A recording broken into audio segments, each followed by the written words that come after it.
আসসালামু আলাইকুম। আমার কিচেনে সবাইকে স্বাগতম। আজকে পাক হবে হলো গিয়ে মুরগির ঘিলা। তো আমি এই জায়গায় 2 প্যাকেট মুরগির ঘিলা নিয়ে এসেছি মার্কেট থেকে। আমি কাইটা এগুলো বাইসে তারপরে রান্না স্টার্ট করবো ইনশাআল্লাহ। এই যে যেগুলো একটু নারীর মতন থাকে গিলার সাথে, ওগুলো আমি ফালাই দিছি। ছোটো ছোটো করে কাইটা মাঝখান দাবার এই যে এইরকম করে নিছি। এটা এখন ভালো করে ধুয়ে নিতে হবে। তেল গরম হয়ে গেছে, 3-4 টুকরা দারচিনি দিয়ে দিলাম, 4-5 টুকরা 10টা সবুজ এলাচ, 5-7টা লং, জায়গায় 3টা বড় পেঁয়াজ কেটে নিচ্ছি কিছু কিছু করে, পেঁয়াজ দিয়ে দিব।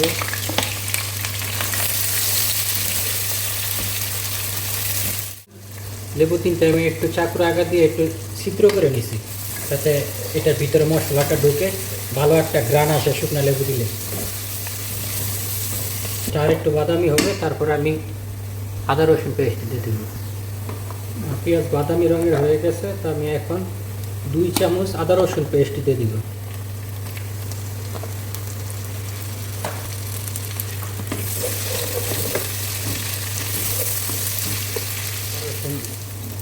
ভাজা হয়ে গেছে, আদা রসুনের কাঁচা গন্ধটা চলে গেছে। এখন আমি এই যে গিলাগুলো আমি সুন্দর করে কাইতে সাফ করে বাইসে, এগুলো আমার 1.5 ঘন্টার উপরে লাগছে, এগুলো এখন আমি দিয়ে দিব। এটা একটু ভাজা ভাজা হইলে তারপরে উপর দিয়ে মশলা দিব, গুঁড়া মশলা।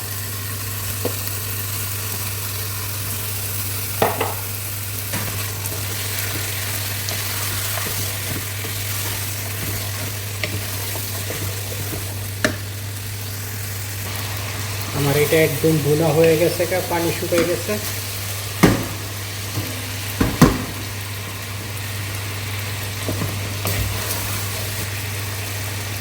আমি এখন মশলা দিয়ে দিব। এই জায়গায় আমি হলুদ, মরিচ, দইনা, জিরা আর গরম মশলার পাউডার নিচ্ছি, সাথে লবণ দিয়ে দিচ্ছি। আমি এটার সাথে 2টা টমেটো আর 10-12টা কাঁচামরিচ মাঝখান দিয়ে বাইয়ে দিছি।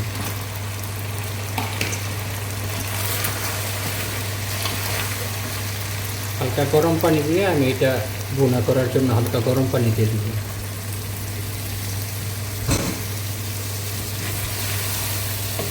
মশলাটা ভুনা করার জন্য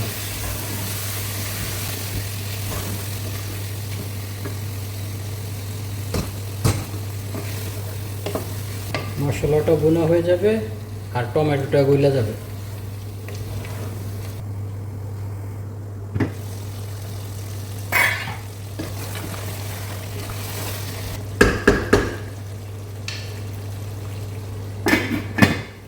আমার এইটা ভুনা হয়ে গেছে মাশাআল্লাহ। আমি এখন সবুজ মটরশুঁটি দিয়ে দিব,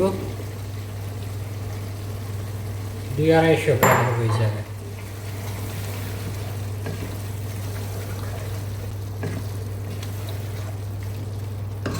হালকা গরম পানি দিয়ে দিব।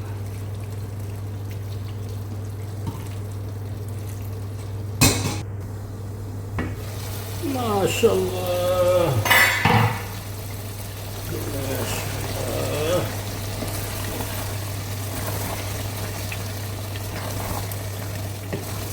এখন ধনিয়া পাতা দিয়ে দিব। আমি একটু ধনিয়া পাতা সব তরকারিতে বেশি দিই, বেশি করে ধনিয়া পাতা দিয়ে দিচ্ছি।